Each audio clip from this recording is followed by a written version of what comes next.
নমস্কার, আশা করছি আপনারা সকলে খুব ভালো আছেন। একটা নতুন ভিডিওতে আপনাদের সকলকে স্বাগত। আজকে সকালবেলা পুজো করবার সময় মামনি একটা মজার জিনিস দেখিয়েছে। আপনারা হয়তো কম বেশি সকলেই এই জিনিসটার সাথে পরিচিত। তবে জিনিসটা কি সেটা আমি বলবো না, মামনি আনছে। দাঁড়ান, মামনিই বলবে। মিতুন, চল আজকে দুজন মিলে আমার ভাতটা কত হয়েছে দেখি। হ্যাঁ, লক্ষ্মীর ভান্ডার আমার এটা। আজকের মজার জিনিস হচ্ছে এটাই, মাটির বৃহস্পতিবার ভাঁড়। করে করে এটা পয়সা রাখি আর কি, হ্যাঁ, যখন যেমন থাকে হাতে। হ্যাঁ। দেখা যাক ও কত দিতে পারে। আমাদের ছোটবেলার সকলেরই এই ভাঁড়টার সাথে স্মৃতি জড়িয়ে আছে। আমরা ছোটবেলায় একটু একটু করে এখানে টাকা জমাতাম, হুম, আর যখন ভর্তি হয়ে যেত তখন সকলেরই একটা আগ্রহ যে ভাঁড়ের মধ্যে কত টাকা জমেছে সেটা দেখবো। হ্যাঁ হ্যাঁ, চলো এটা দিয়ে বেশ মজার মজার গল্প আছে, বলবো। হ্যাঁ, আমরা আজকে ঠিক করেছি এই ছাদের মধ্যেই এখানে আমরা শতরঞ্চি পেতে ভাঁড়ের টাকা গুনবো। ভাঁড় ভেঙে দেখবো কত আছে। হ্যাঁ, চলে এসো মামনি। চলো। আমরা কি ভাঁড়টাকে এমনি মাটিতে ফেলে ভাঙবো না কিছু দিয়ে আমাদের তো ছাদে টাইলস, হ্যাঁ। এমনি ভাঙতে গেলে যদি টাইলস ভেঙে যায় তাহলে তোর বাবা আমার মাথাটা ভেঙে দেবে। ওই জন্য ওটার আর দরকার নেই, হ্যাঁ, একটা কিছু দিয়ে ঠুকেই ভেঙে নেবে। তাই ভালো, তাই মা ভালো। লক্ষ্মী কত কি দেয়। এক্সাইটেড লাগছে। বাবা বাহ, শক্ত বাহ। আছে রে। হ্যাঁ, বিরাট মজবুত হয় এগুলো। হয়ে গেছে হুম, পুরো। আরো ভাঙতে হবে। হ্যাঁ, বেশ সব টাকাগুলো ছড়িয়ে পড়বে।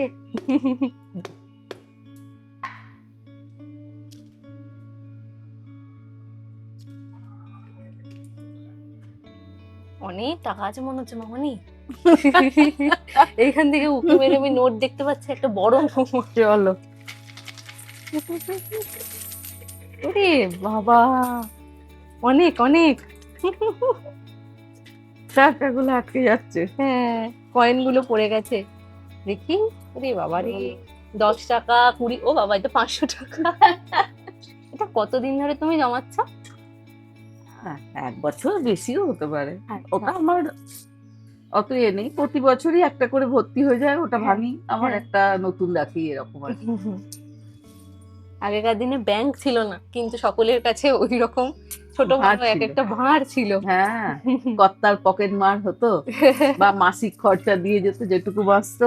সেখান থেকে একটু হ্যাঁ, একটু করে সম্ভব হতো জমা। না হয়তো ব্যাংকে ফ্যাংকে যাওয়া, তাহলে হুম। ভাড়েই। এবার আমি গুনতে বসে পড়ি, ফার্স্টেই তো 10 টাকা গুলো আলাদা করি মনে হচ্ছে। এগুলো বড় টাকা।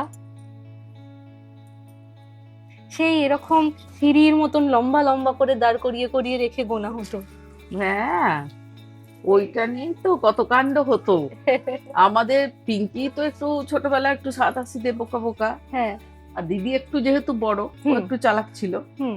এরকম তোর বাবা একবার অনেক খুচরো পয়সা, হ্যাঁ। ওরও নেশা ছিল খুচরো পয়সা রাখার, বাজার করে এসে যেটা ফিরতো রাখতো। হুম। দিয়ে একদিন মজা করেই সবাইকে গুনতে দিয়েছে, হ্যাঁ, দিয়ে বিউটি করেছি কেউ তাড়াতাড়ি তাড়াতাড়ি হ্যাঁ, 10 টাকা গুলো গুনে একটা সাইড অনেকগুলো করে ফেলেছে। হ্যাঁ।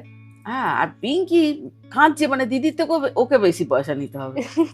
মানে সেই বুদ্ধি নেই, তখন তো 25 পয়সা 50 পয়সা এগুলো, হ্যাঁ। আর দিদি ওর দিকে ওইগুলো ঠেলে ঠেলে দিচ্ছে। ওইগুলো ও এত জড়ো করেছে, মানে দিদির থেকে আর বেশি। টাকার নোটগুলো, 10 হ্যাঁ। টাকার নোটগুলো তখন আর তোর বাবা বড়দির। খুব হাসছে। হ্যাঁ, মানে ওর রঙ্গ দেখে। হ্যাঁ। আমি বলছি এই বোকা তুই দিদি এগুলো কিছু ওগুলো নে। হুম। না, ও তো শুনবে না। ও সেই মানে অনেকগুলো পয়সা লাগবে। হ্যাঁ, সংখ্যার দিকে দেখছি, বুঝতে হ্যাঁ, পারছে না যে সংখ্যায় তো ও বুঝতে পারছে না যে দিদি যে বড় বড় জিনিসগুলো নিয়ে নিচ্ছে। ও একটু এরকম সাদা সিধে বোকা বোকা ছিল তখন ছোটবেলায়। অনেকগুলো 10 টাকার খুচরো আছে। আরে টাকা গুন রে, তুইও তো দিদির মতনই গুনছিস। অনেকগুলো বড় বড় নোট আছে। এগুলো জমিয়ে রেখেছিলাম, আর ওই নোটগুলো আমার একটা ঠাকুরের রূপোর হার তৈরি করবো আমি। আচ্ছা। যদি বলো তুমি তো এমনি প্রতি মাসে এর হ্যাঁ, থেকেই হ্যাঁ। করতে পারো, হয়তো পারি। হ্যাঁ, না, এটা ঠাকুরের নাম করে করে তাহলে রেখে একটু একটু দিয়েছি। করে হ্যাঁ, জমানো। একটু করে যে থাক, হুম। তাহলে আর মনে হবে না যে আমি অনেক টাকা খরচ করে ফেললাম। হ্যাঁ, একটা হার কিনতে গিয়ে হ্যাঁ। এটার থেকেই হয়ে যাবে। মাঝে মাঝে আবার হয়তো হাতেও একটু বেশি টাকা সবাই মিলে দিল, হুম। আর তখন মনে হয় যে আলাদা তো হাত খরচা রাখছি, একটা নোট ওর মধ্যে গলিয়ে রাখি। হ্যাঁ। আর রেখেছি বলেই হয়তো আছে, নাহলে তো খরচ করেই ফেলতাম। সেটাই। এই যে এখানেও অনেকগুলো টাকা আছে, এগুলো একটু একটু করে অনেকটাই হবে কিন্তু, বুঝলে? আবার এখানে 10 টাকা 2 রকমের আছে। এই যে হুম। একটা নতুন 10 টাকার কয়েন, একটা পুরনো। আবার 20 টাকারও কয়েন আছে, লক্ষ্য রাখবি তো আছে কিনা একটাও। একটা দেখলাম জানো, এই যে এই যে আছে না? 20 টাকার কয়েন। হ্যাঁ, আমি দোকানে একদিন বলছি কেন আমার 10 টাকা ফেরত দিচ্ছেন, বলছি উল্টে দেখো ক টাকা দিয়েছি। একই রকমের দেখতে, শুধু তখন একটু দেখলাম যে আলাদা। হ্যাঁ এটা তো 20 টাকা, আর 20 টাকায় ফেরত পেতাম আর কি, আমাকে হ্যাঁ। একটা নোট দিয়েছে। হুম। আমি রেগে টেগে গিয়ে বলছি কেন আমাকে এরকম ফেরত দিলেন, 10 টাকা কেন ফেরত দিচ্ছেন, বলছে ওটা উল্টে দেখো। এই দেখ 10 টাকার নোটের অবস্থা, মানে এটা কবে থেকে ভরেছি, ওর আবার অর্ধেকটা খেয়ে নিয়েছে। হ্যাঁ, উপর দিকটা ছিঁড়ে গেছে। আচ্ছা, এই এত খুচরো গুলো কোনো দোকান নেবে? হ্যাঁ, বড় বড় মুদিখানা দোকান টোকান নিয়ে নিয়ে নেয়। নেবে বলো? আবার কোনো সময় কিছু কিছু খুচরো আবার লাগেও। রাখিও, হুম, হাত হুম, খরচা হিসেবেও হুম। লাগে তো। পুরী যাওয়ার আগে এই ভাঁড়টা ভাঙলে হতো বলো? ভেবেও ছিলাম, কিন্তু সেটা আর সময় হয়ে হয়নি। ওঠেনি। হ্যাঁ, হ্যাঁ। কিন্তু আর দেরি করতে চাই না, এটা যখন ভরেই গেছে তখন আর একটা নতুন আনবো। হ্যাঁ। এটা 50, এর সাথে 20 মিশিয়ে দিচ্ছি কেন? 85 বোধহয় নেই, একটাই আছে নাকি রে? 50 একটাই আছে। ও বাবা, এটা আবার একটা 200 পেয়েছি মামনি। বাহ বাহ, তাহলে এই জন্যই তো ভাঁড়ের দরকার রে। হ্যাঁ, বিভিন্ন রকমের টাকা কিন্তু আছে। নতুন 10 টাকাও আছে রে, নতুন, ও শুধু পুরনো নয়, নতুনও আছে। এই পুরনো আরেকটা ছেঁড়া বেরিয়েছে রে, 10 টাকার নোট চলে যাবে বল? হ্যাঁ, চলেই যাবে এগুলো কি করে এরকম হয়েছে রে, পোকায় মোকা খেয়ে দেয়নি তো? মনে হচ্ছে। বাদ তো ঠিক আছে, হ্যাঁ, ওই দোকানে দিলে ওরা ছেঁড়া ওরা ফাটা নিয়ে নোট নেবে, নিয়ে এখন নেয়। 10 টাকার নোট চলে যায়। হ্যাঁ, ওরা 1 টাকা কম ভ্যালু দেবে, 9 টাকা দেবে ভ্যালু, না না, কিন্তু নিয়ে কম নেবে। দিলে হবে না। আমি 10 টাকা গুলো শুধু জড়োই করলাম, গুনলাম না। লাস্টে গুনবি। হ্যাঁ, আমি এখন সব তো আলাদা করছি, এগুলো হচ্ছে 5। আগে জানো তো, এই গোল্ডেন কয়েন গুলোকে আমি ছোটবেলায় ভাবতাম সত্যিকারেরই সোনার সোনা। কয়েন, সোনার কয়েন। হ্যাঁ, পরে জানলাম ওগুলোর এরকম কালার। আর বিউটি পয়সা ভাঁড় ভাঙলি করতো কি বলতো, হ্যাঁ। নিয়ে সাইড দিকে পিছন দিকে রেখে দিত কয়েকটা। হ্যাঁ। দি ব্যাস, আর পিঙ্কি একটু তো ওকে যত চোখ টিকবে বা কিছু বলবে ও তো বুঝবে না, মা দিদি নিয়ে দেখো কি করছে, আমার তলে রেখে দিচ্ছে। পরে ওরম বলবে করে একটু নিজেরও "ওকা, হলো। আমিও তো তোকে দিতাম ওটা।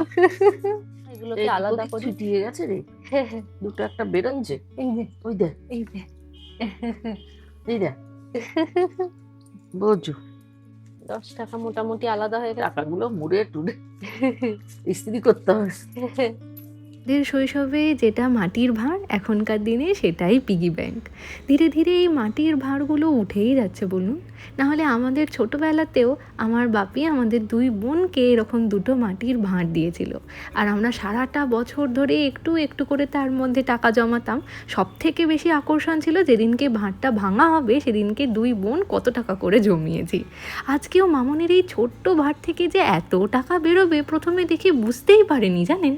24, 25, 26, 27, 21, 28, 22, 25টা করে রাখ, কতগুলো গুনলাম যেন? 27, 24, 27 অব্দি। 24, ওগুলোতে হাঁচি হচ্ছে। 25, 25টা করে করে রাখ, তাহলে সুবিধা হবে। আমি তো ভুলে গেলাম কত দূর অব্দি গুনলাম। বোঝো, আবার বোন। আবার 5 থেকে গুনি। এবার 5 টাকার পালা। ও 10টা করে করে রাখ। একটা আছে নাকি? না না, এগুলো সব নতুন। 5 টাকা, আমি ভাবলাম আবার 10 টাকা পেয়েছি। এখানে 5 টাকার কয়েনও হয়ে গিয়েছে। এখানে টোটাল 5 টাকার কয়েনে করে গুনে হয়েছে 240 টাকা। হ্যাঁ, এবার 1 টাকা 2 টাকা এই সবগুলো এখানে না মেশানো আছে, 1 টাকা 2 টাকা। ওগুলো তো খুঁজতে হবে, এই যে। তাহলে রাখ। দেখি আগে 1 টাকা গুলো সরাই। এটা কি? ও ওটা বাবা, ঠাকুরের পয়সা বলে নাকি কিসের? না, 35। তাহলে ওগুলো এন্টিক পয়সাগুলো রেখে দিতে হবে, এগুলো প্রতিবার ভাঁড় ভাঙি আবার অন্য ভাঁড়ে ভরে দিই। হ্যাঁ, এটার অনেক এগুলো আমি দাম। নষ্ট করি না। এই কয়েনটা অনেক দামি একটা কয়েন। একটু তামার তো, একটু ঘষে দিলে আবার পরিষ্কার আবার হয়ে ঠিক যাবে। হয়ে যাবে। এটা রাজার ছবি দেওয়া আছে। হ্যাঁ, 1935-এর পয়সা। ওগুলো নষ্ট করি না, ওগুলো আবার অন্য ভাঁড়ে ভরে দিই। ব্যাস, সব টাকা গোনা এবারে শেষ। টাকাগুলো গোনো। হ্যাঁ, এবার টাকাগুলো কয়েন সব গোনা হয়ে গেছে। 2 টাকা আছে 17টা না?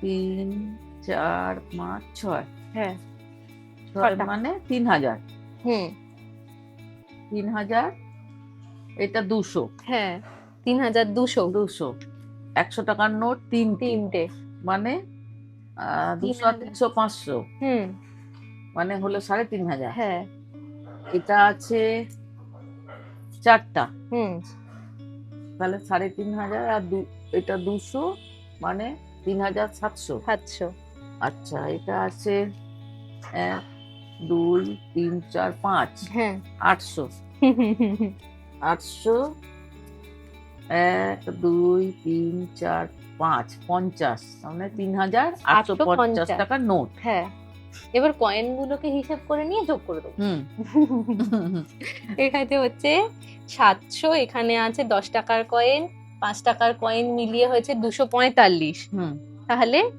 945। হুম তারপরে 1 টাকার কয়েন, 20টা 20টা আছে 40 টাকা তার মানে।